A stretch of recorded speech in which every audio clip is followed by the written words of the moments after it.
Then we're moving on to our second dish. I would say this is, in my opinion, the main event. This is the clay pot chicken, or in Chinese, 地锅鸡.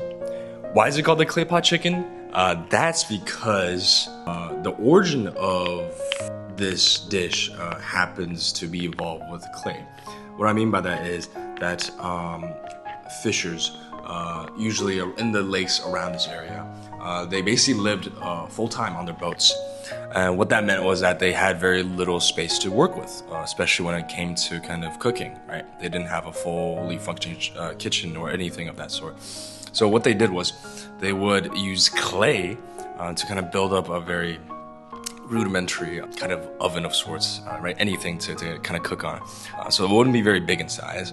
And then they would use a pot similar to this, around this size, right? And they would just, cook whatever they had on them. It could be fish, it could be chicken, it could be really anything. Eventually evolved also to have this. So they would have like flat pieces of dough laid onto here, which once cooked to finished or perfection, kind of sucked in, absorb the sauce of the dish itself, right? As you can see, it changed colors. This is a must. So essentially you had a piece of bread that has the flavor of the dish with the kind of the meat and other kind of, it could be vegetables or whatever itself. So a very good combination. That's basically a full meal. It's really nice. And over time, the most famous rendition of this dish came to be you're cooking the chicken. So that's why it's called clay pot chicken. Ooh, let's give it a try. The chicken is very tender, but at the same time, it's not very dry. It's still rather juicy. And the sauce is very, I'm not very good with kind of explaining flavors in particular, but it's very Xuzhou like.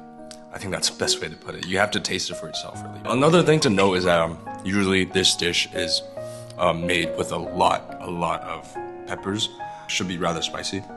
In this case, I specifically asked them to make it, a little bit less spicy. If you can't handle too much spice, you have to definitely talk to the chef beforehand.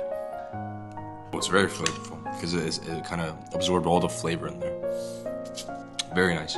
I would say a lot of people eat this dish mostly just for the kind of the pieces of you would say bread here itself. Yeah, it was really good.